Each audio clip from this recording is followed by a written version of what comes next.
Hey, it's July 4th, 2020. I was kidding on my last video when I said, I've been doing this YouTube video stuff for a year and I have 41 subscribers, so I guess I'm doing pretty good. Because I think my wife has like 3 or 4 different YouTube profiles. Those are all subscribed to me, so it really isn't even that. Really, in a year you should have over 1,000 subscribers if you're doing it right. An old friend of mine, Max Stevens, has a YouTube profile called I Sell Old Records, all string together as one word. And he goes out and looks everywhere, thrift stores, flea markets, everywhere you can find for old 45 records, and people from all over the world subscribe to him. I think my problem is I don't, a couple of things. One is my personality is not that interesting, more than likely. But I think I collect too many things and I'm interested in too many things. Well, I also don't post very much. But I think his deal is he's only into records, well, at least as far as his profile goes. And so that's interesting to record collectors. But if you're a record collector and you tune into someone's channel and one time they're doing comic book videos, collection videos, next time they're talking about, I wanted to make a kind of a blog, just about, kind of a diary, and I think I've got too many different interests. I started, at age 4, interested in toy trains, and then I really became interested in monsters and things. Then the monsters exploded in the early 70s and comic books, because the comics code was brought in 1955, and in order to strangle EC Comics and the other horror comics publishers, they said, well, you can't have zombies, you can't have vampires, you can't have the living dead, you can't have this, that, the other thing, and made it so restrictive you really couldn't do monster comics. So that's why, when Morbius was first brought into Spider-Man, it was Morbius the living vampire, because he couldn't be technically undead. Anyway, so then early 70s, they relaxed the comics code, and then the comics companies put out 1 million, just a zillion, every comics publisher. DC had House of Mystery, House of Secrets, Unexpected, Ghosts, Secrets of Sinister House, just 1 million of them, and then Marvel did a whole bunch of horror reprints of their early 50s horror comics, and this is the early Bronze Age, and I was just buying up all that, and then I got into the Marvel superheroes from that, and then I get into records, collecting music and movies and movie posters. So I don't have a world-class collection of anything, because unless you're a super rich person, you've got to collect one thing, and then you can have a world-class collection. And if I had started in the early 70s, when I first started discovering the Marvel superheroes, the Marvel heroes of the Silver Age had only been around about 10 years at that point. I could have mowed lawns and I could have bought all those important first issues and everything, but at the time, my mother had this she grew up in the Depression, and buying things used was just the worst thing in the world. She didn't want me buying any used books, used magazines, used comic books, because they would bring in something called book lice, which she said was a thing. I've heard of bed bugs, but my mother talked about book lice, and she said they lived in these old books, in these old bookstores and flea markets. But man, so it wasn't until a few years later, when I'm, in the early 80s, I started buying, maybe late 70s, the old Silver Age comics from Lone Star Comics and wherever I can find them. But when I'm real young, and those comics I could have maybe afforded some of them, or they were just, $1.50 for the Silver Surfer #1 or something like that. You know, I could have done that, but I didn't because my mom was just flipped out about bringing anything used into the house. It was just something disgraceful. So I lost out on that.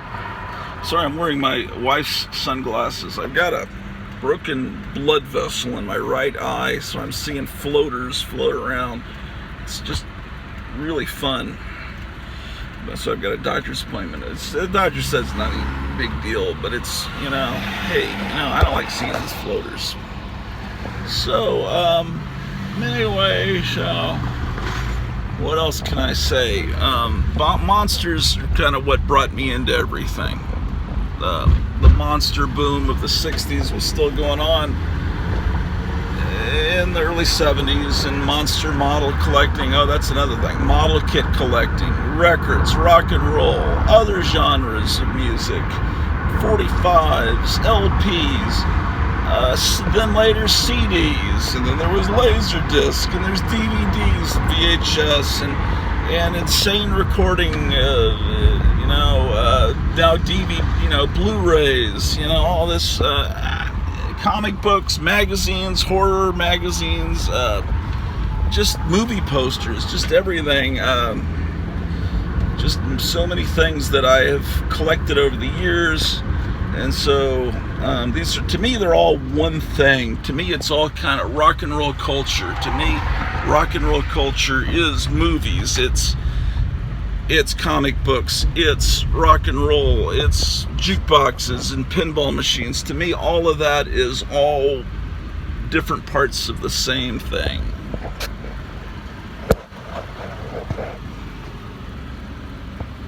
What are you ready? I'll have a beef holada platter with a large Dr. Pepper Easy Ice, please. No, that's it. All right, thank you. Sometimes when you go to these drive-thrus, people will say, I need this and I need that. It's like, I always say, I'd like this because, I don't need it. I definitely don't need it. Not when I'm up to 256 pounds. So I'm at Taco Bueno.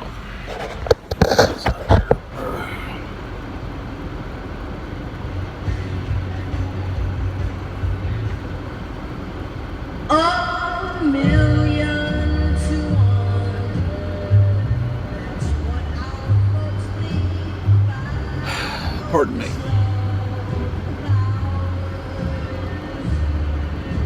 I notice some people on YouTube, they just get in their car and drive around and rant about things, and sometimes I'm more comfortable talking when I'm in the car.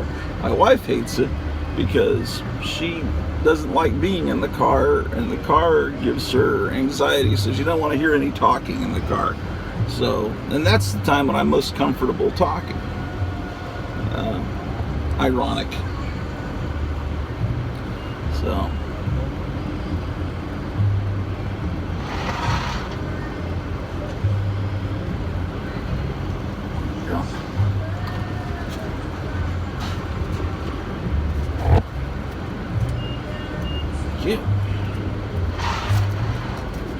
I've been coming to this Taco Bueno location, which translated in English, it means good taco, for many years.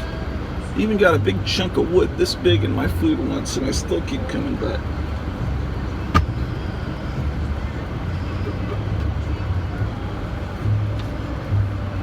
It's one step above Taco Bell. For those of you that live in California, it's better than Del Taco. When Del Taco came to town, it was run out of business in a few months because this place is actually better. Is it great? Hell no.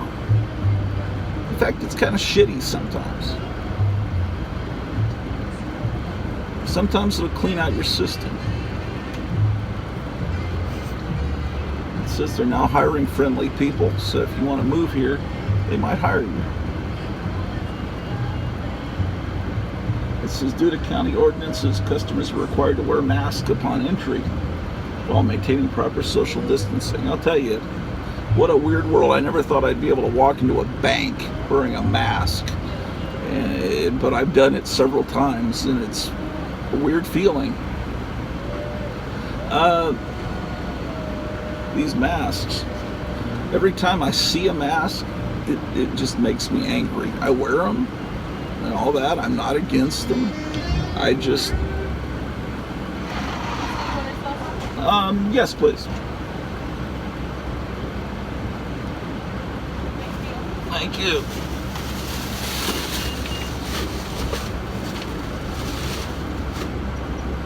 I just see assholes driving around wearing the mask in their car, and I see that these people really think they're wearing these masks to protect themselves and don't realize, well, it's really supposed to protect other people, and I don't know. I think things that I'm not going to say on YouTube, but I have a feeling, and I've said this before, and other people have said this, that this whole thing that's happening will suddenly be magically gone on November 4th, or whatever the day is, the first day after the election. It'll just be gone, because, I don't know, maybe I'm wrong. But it's interesting. The world is interesting. They say it's an old Chinese curse. May you, Chinese, that's ironic. There's an old Chinese curse, I believe it's Chinese. Maybe it's Japanese. May you live in interesting times.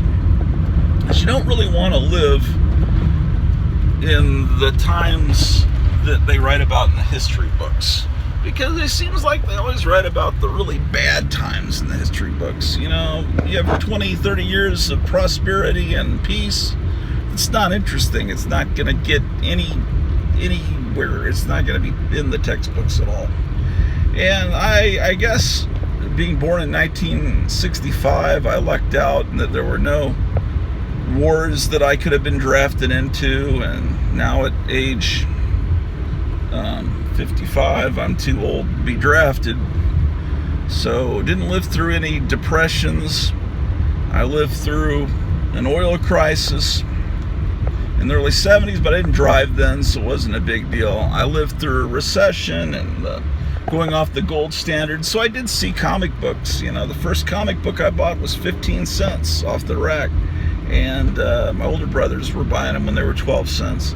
And I got to see them go up to 20, and then 25 cents, then 30, 35 cents, 40. Let's see, I think they went from 40 to 50. I don't think there were a 45 cent period. And by the 50 cent period, once comics started to get UPC symbols in the bottom left-hand corner, that's about when comics weren't quite as interesting to me.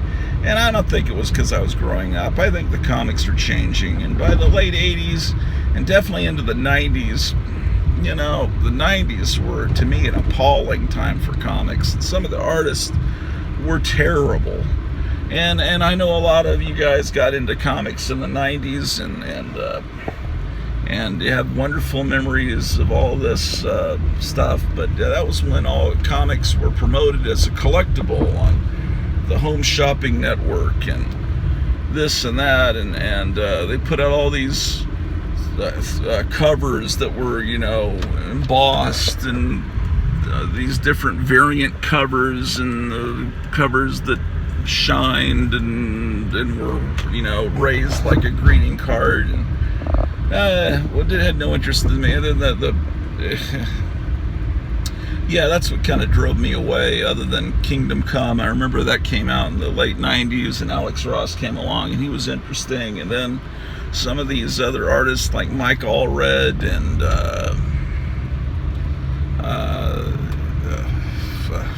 the guy that did New Frontier. I mean, these are the artists that came along that drew in the classic style. That's what interested me and would bring me back in. And now comics are too expensive to really buy, and they're too politically correct, and they're run by these SJWs. It seems like, from what I can see following on the internet. So I buy old comics. I'm never going to be able to get a world-class collection. I'm never going to be able to completely complete my Fantastic Four collection of Lee and Kirby. I just will never be able to afford to do that.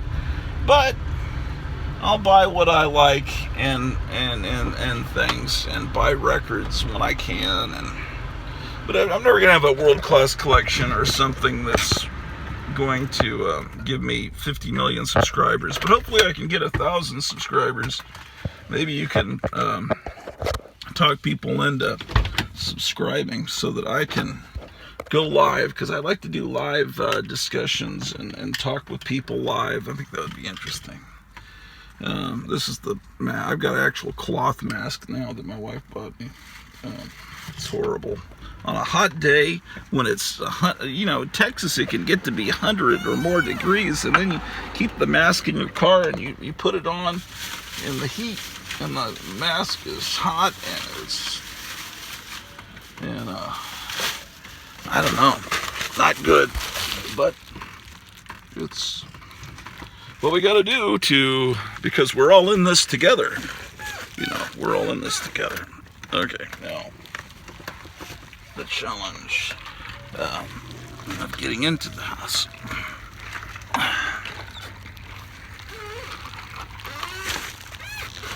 Okay. Well, I will see you soon.